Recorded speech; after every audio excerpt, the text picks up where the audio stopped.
My name is Carter Voss, and for 12 years, I was the quiet core of Tech. I didn't sit in the spotlight. I wasn't quoted in the press. But I was the one people came to when product visions didn't match engineering reality. I was the architect behind the systems our clients trusted more than our branding. I didn't wear founder status like a badge I wore uptime. They used to call me the Vault.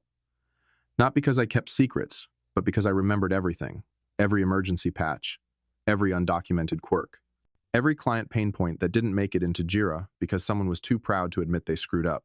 So when I arrived at Tech headquarters that Monday morning, fog still lifting off the bay, I expected just another sprint review, maybe a few jokes about the new intern's onboarding panic.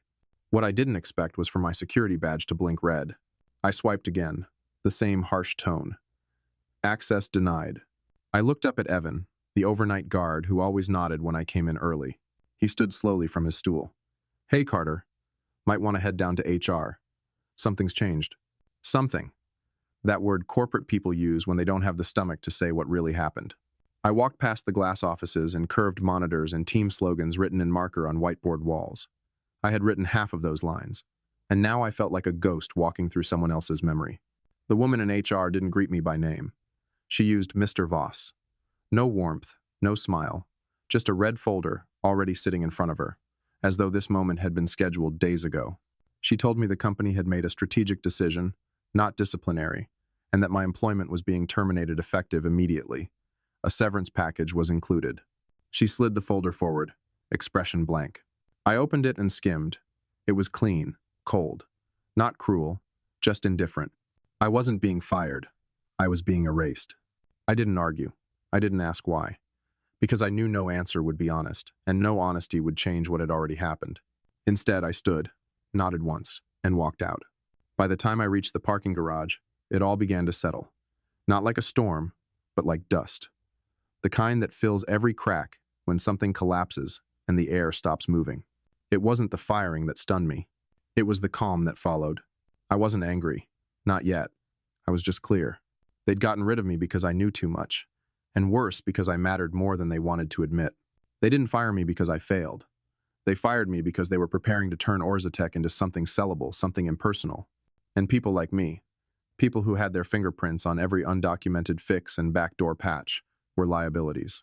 But they made a mistake. Because while they had locked me out of the building, they forgot who still held the keys to the people who kept our contracts alive. Clients didn't call the CEO when something broke at 2 a.m. They called me. They called the guy who picked up even when he was at his kid's science fair, the one who remembered which vendor used PostgreSQL and which had switched to MongoDB, the one who knew which API endpoint had a secret memory leak if hit too many times in a cycle. You can replace a title, but you can't replace that. I drove home in silence, declined the incoming calls from the COO and VP of Ops, and poured myself a drink. Then I opened the private server I'd kept updated for years, not with confidential company data, but with notes, insights, relationships, system logic. Things I wasn't paid to track but couldn't afford to forget. Because someday, I knew they might try to pretend none of it mattered, and I'd need to prove otherwise. I didn't answer the flood of texts from clients who realized my email bounced. I didn't explain anything to the engineers who pinged me with, WTF is going on.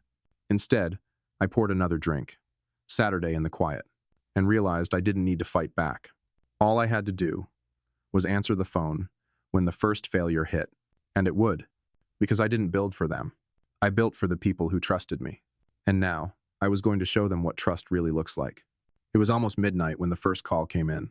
I'd been staring at the monitor for hours, the terminal screen glowing pale blue against the dark walls of my home office. Not working, just waiting. Listening, like a soldier still hearing the war long after the guns go silent. The phone vibrated against the desk, buzzing twice before the screen lit up with a name I hadn't heard in weeks. Danny Sherrard, Bryson Health. She was Tech's biggest enterprise client. $9.2 million in annual contracts. Her team ran on our infrastructure the way lungs run on air. For 3 years, I'd been their unofficial safety net, fixing things they didn't even realize were broken yet. I answered with a quiet, hey. There was no greeting. Carter, she said, sharp, tense. Is it true? What part? You're gone. I hesitated. You could say that. Jesus. A pause. Then, no one's answering our service escalations. The dashboard's frozen. Half our triggers didn't fire this morning, and the new guy, whoever he is, doesn't even know what a conditional merge policy is. They replaced me already? With someone who looks like he just finished a boot camp and thinks RDS is a front-end tool. I said nothing. She lowered her voice. Look, I don't care if you're not with them anymore. I need you to look at our activity pipeline. Something's wrong. I closed my eyes. Danny, I can't legally touch your system, not while it's still under Orisa's umbrella. So what am I supposed to do? I opened my eyes. My fingers hovered over the keyboard. I can look at logs you send me. Off the record. There was a beat of silence. Then a breath. You're still the only one I trust. She hung up. I opened a new folder. Named it Bryson. External. 10 minutes later, a 72 megabyte CSV landed in my inbox, encrypted, password sent separately. I didn't ask where she got it. She didn't ask what I was going to do. I analyzed the file for 20 minutes and found the issue instantly. A misaligned token expiry override buried beneath a legacy rollout. A patch I had designed 8 months ago, meant to expire automatically. They had removed it last week. No one told them not to, because I wasn't there anymore. I typed up a 6-line fix and emailed it back. No commentary, just the solution. 15 minutes later, another message came in from Danny. Fixed. Everything's stable. They had no idea what you even did. Thank you. I didn't reply. I didn't need to. By the time I finished that call, I'd already received 2 more messages from a VP at Scalebridge Logistics, another from an engineer at Lumenframe who had quietly been preparing for migration and now didn't know which direction to go. They weren't looking for sales. They were looking for stability. I was no longer an employee, but to them, I was still the only lifeline that mattered. 2 days later, I had a meeting. Not with a client. With someone I never thought I'd hear from again. Nico Madsen. He had been Arisatech's director of client ops before he left in silence 6 months ago. Everyone thought he'd burned out, or gotten a better offer. The truth was quieter. He didn't like where the company was heading. I met him in an empty booth at a diner just outside Redwood City. He was still lean, still quiet-eyed, still calculating. The kind of guy who didn't speak unless it mattered. We sat without shaking hands. I heard, he said. Guess everyone has. Number. Not like this. I heard from inside. He passed me a flash drive, unmarked. Internal memos. Deal documents. They're prepping a sale. To who? Axelbridge Capital. They want to roll Arisa into a bigger automation suite, but only if they can prove it doesn't rely on any irreplaceable personnel. I laughed once, bitter and low. So I was erased to make the balance sheet cleaner. They didn't just fire you, Nico said, voice flat. They deleted your fingerprints. I turned the flash drive in my palm. Cold, plastic, heavy with unspoken truths. You starting something? He asked. Thinking about it. I'm in. I looked up. He meant it. And I knew then that what I'd been doing wasn't survival anymore. It was formation. One client. One ally. One proof point at a time. They thought they'd buried me, but they forgot I wasn't the product. I was the architecture, and I was about to rebuild something they could never copy. There was no launch party, no LinkedIn announcement, no seed round, just a name on a paper filed in a California LLC registry and a Gmail inbox with 2 unread messages from clients who wanted out. I called it Signal Path, not a company. Not yet. Just a direction. Nico came on board immediately, quietly, still under NDA from his exit package with Arisatech. His presence meant we had visibility into things the public couldn't see. Active integrations, churn reports, even notes from internal QBRs. They're leaking trust, he told me, tapping his finger against his laptop during one of our first strategy calls. Clients are noticing something's off, even if they don't say it. That aligned with what I was hearing. Most weren't angry. They were worried. Worried that Arisatech was getting too polished. That every answer was suddenly templated. That escalations took longer. That new support hires didn't recognize their infrastructure. The kind of small erosion that doesn't show up on a spreadsheet until it's too late. I wasn't pitching anyone, but when Danny forwarded my fix from earlier that week to a CTO at Embernode, they reached out asking if I could consult. I said I didn't have time for consulting, but I could offer continuity. That word did something to them, because that's what everyone was missing. Continuity. They didn't want cheaper. They didn't even want faster. They wanted the same Carter who'd picked up at midnight on New Year's Eve to prevent a sync loop from crashing their regional rollout. So I began offering it. One account at a time. No websites. No press. Just execution. By the third week, Nico and I had quietly onboarded 5 clients under SignalPath's pilot umbrella. We didn't rebuild anything. We didn't even migrate platforms. We just reconnected old systems to old brains. And everything started working again. We created a custom Slack instance for each client, logged daily uptime audits, sent real patch notes. The kind Ariza stopped doing 2 years ago because it made us look like we were always fixing things. But fixing things is what earns trust. By the end of that week, I had 3 new engineers message me on Signal, all from Ariza Tech. The messages all read the same way. We didn't sign up for this version of the company. The culture changed overnight. If you're building something real, I want in. I wasn't ready to expand, but the opportunity didn't care about my readiness. So I started interviewing. Late nights, discreet calls, references by word of mouth only. And I started to notice a pattern. The people reaching out weren't disgruntled. They were disillusioned. People who had built great things and were now being told to focus on slide decks instead of stability. I took on 2 more engineers, both under the radar. Both assigned to shadow my existing clients and flag upcoming pain points before they happened. No drama. No bravado. Just delivery. Then came the first crack in the dam. An internal memo from Ariza leaked onto a private Slack group. A PDF report showing an unusual spike in client churn among accounts labeled Legacy Architecture Dependent. In plain English, my accounts. The kind they thought could be handed to someone younger, cheaper, faster. They were bleeding, and they didn't know how to cauterize the wound, because the product hadn't changed. The people had, and people are what make systems stable. I watched the memo for 2 days. It never made the news. But the week after, 3 more of my former clients reached out through encrypted channels, all asking the same thing. Is it true you're still working with clients directly? I didn't lie. I didn't pitch. I just said, if you're ready, I'm listening. One by one, they came. Not all at once, but steadily, quietly. Trust doesn't migrate in loud headlines. It moves like water through cracks, slow, inevitable, patient. On a Thursday night, Nico and I sat in our new workspace, a warehouse loft above an abandoned print shop, and ran through the week's performance dashboards. 6 clients, fully operational. 3 more in pilot mode. 2 engineers onboarding. Revenue enough to pay all of us market rate with margin. I looked around the dusty beams and concrete floors. No glass conference rooms. No VC advisors. No whiteboards full of growth hacks. Just real clients, real outcomes, and systems that work the way they were always supposed to. You know they'll come after us, Nico said, without looking up. They already are. They think we're poaching. I smiled. We're not poaching. He raised an eyebrow. We're restoring. It began with a letter. Not from a client, not from a partner. From a law firm, 3 names in gold at the top, ending in "and Associates." The kind of firm that didn't write unless someone wanted to rattle a saber. The envelope was thick, sealed like a ceremony. Inside, 6 pages printed on high-gloss stationery, formal, bloodless, and written to do one thing. Make me hesitate. Cease and desist. Alleged breach of non-solicitation. Misappropriation of client relationships. Damaging trade secrets. Unlawful competition. I read every word twice. Not once did they mention what I had built. They only mentioned what they believed I had stolen. It wasn't surprising. Ariza Tech had underestimated me once. Now they were overcorrecting.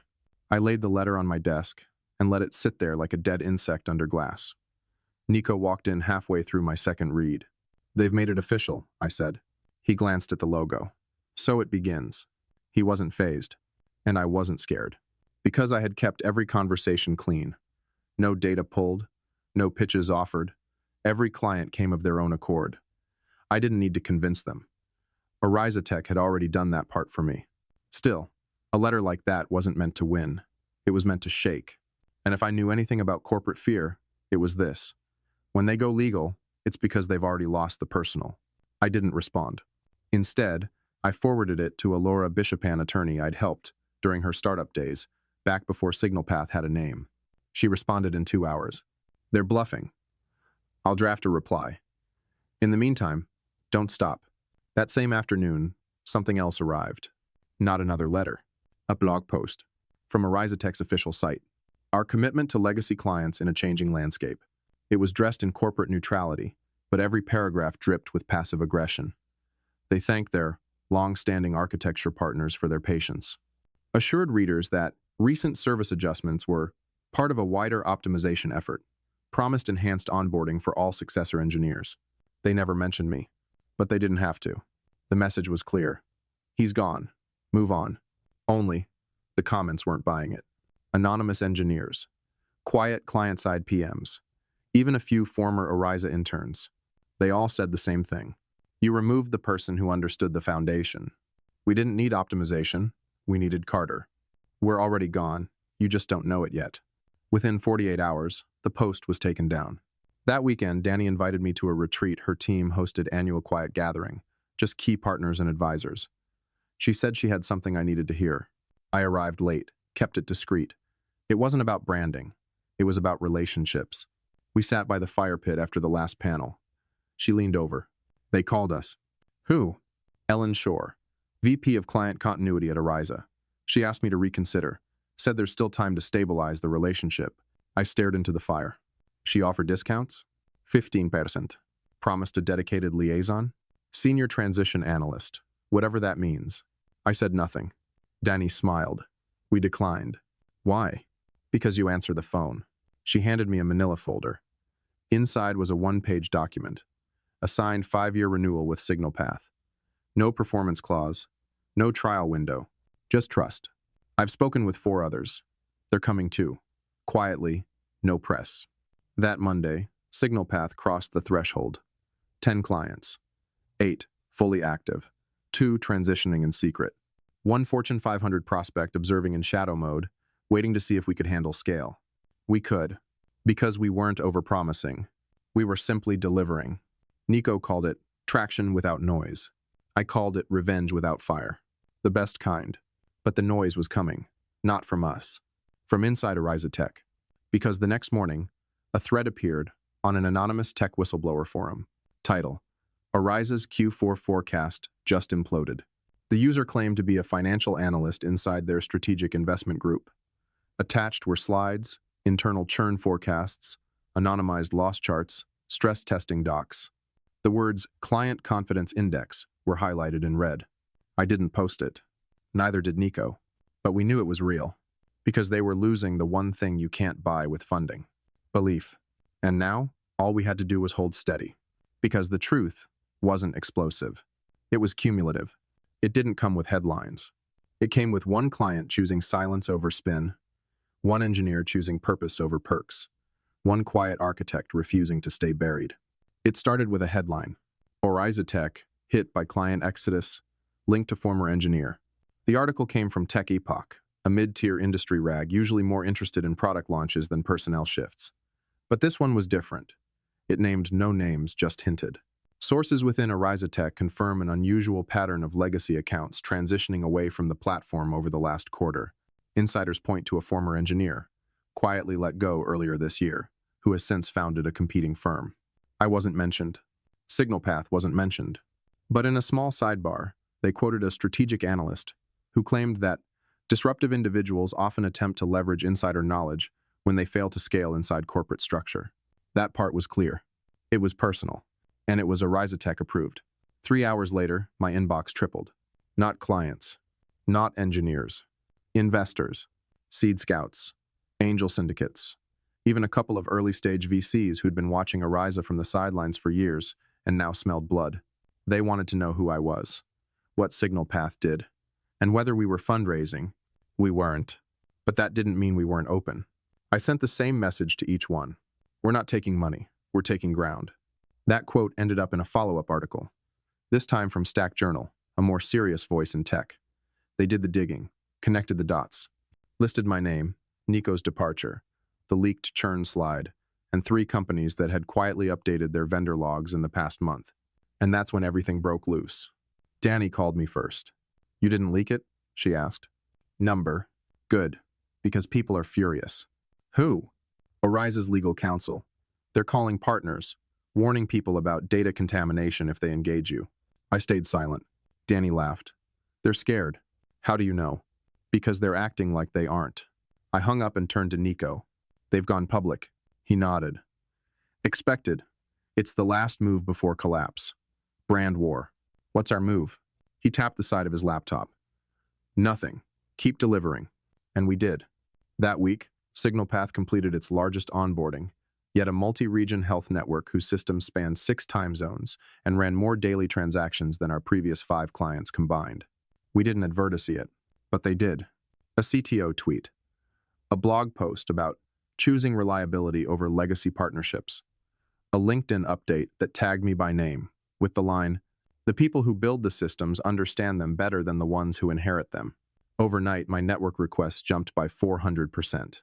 I declined every one, not out of arrogance, out of focus, because this wasn't about going viral. This was about surviving the storm Ariza had brought on itself. Then came the email from Everett Lynn, Ariza's VP of Strategic Growth. Subject line, talk? I didn't open it for a full day. When I did, it was 5 sentences. Carter, I'd like to meet. Not formal, no lawyers, just 2 people who understand the real architecture of trust. Let me know when and where. Everett. I closed the message, didn't reply. But that night, I stared at the whiteboard in our office, 10 client names, each one stable, growing, loyal. Ariza had started this to cut out risk. They'd sliced too deep. And now, the bleeding wasn't stopping. Because the real risk had never been the architecture. It was underestimating the man who built it. We met in a coffee shop neither of us belonged to. It was in Pacific Heights, polished, overpriced, quiet enough to eavesdrop without guilt. I arrived 10 minutes early, took the corner seat, and ordered nothing. Everett Lynn walked in 5 minutes late, suit still perfect, watch face glowing under soft light. He scanned the room like a man used to being noticed, then spotted me and walked over slowly, like this wasn't personal. Carter, he said, offering his hand. I didn't take it. He sat anyway. There was a moment of silence, not awkward, just old tension unspoken. He folded his hands on the table like a man preparing to pitch. I followed what you're building, he began. SignalPath is impressive. Did you bring me here to compliment me? Number, I brought you here to ask one thing. He leaned forward, voice low. What do you want? I almost smiled. Because that was the problem from the beginning. They had never asked that. You think this is about wanting something? He paused. Everyone wants something. I wanted stability, ownership, respect. You stripped all of that the day you slid a folder across the table and called it strategy. I didn't fire you.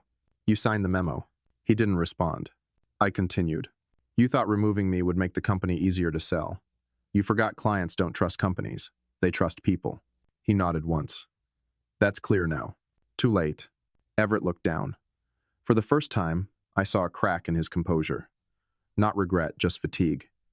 Like a man who finally realized the plan had been flawless, except for the one variable he dismissed too easily. Me. I want to make you an offer, he said finally. Buyout, acquisition, full resource integration. You keep autonomy. You want to buy SignalPath? I want to stop the bleeding. I looked him in the eye. You're not bleeding from competition. You're bleeding from belief. Silence. He sat back. I'm not here to gloat, Everett, I said, and I'm not here to come back. I'm here so you can stop wondering if I'm holding a grudge. He tilted his head. And are you? Number, I stood. I'm just holding the future. I left without shaking his hand. 6 months later, SignalPath moved into its first formal office, a repurposed library on the edge of the city, all glass and steel wrapped around old beams and concrete. A space that matched what we'd built. Modern purpose, ancient principle. We had 23 clients, 13 engineers, 0 outside capital, and 1 rule: no one gets erased. Nico had just finished onboarding our largest contract to date, a global logistics firm that left Ariza quietly. No press release, just a message from their COO. We're going where the architecture holds. That same week, a junior engineer who once shadowed me at Ariza applied to join. In her cover letter, she wrote, I was told you were hard to replace. I've realized that meant you were essential. I want to learn what that means. We hired her. I didn't want an empire. Just a place where people meant more than slide decks. That Friday, I passed by the old Ariza Tech building. The signage was gone. A leasing banner fluttered half-torn across the glass facade. A for-sale listing for assets was buried in a press release no one read. They didn't collapse from scandal. They collapsed from forgetting why they mattered. And SignalPath? We never forgot. Because some foundations don't need rebuilding. They just need the right architect to stay.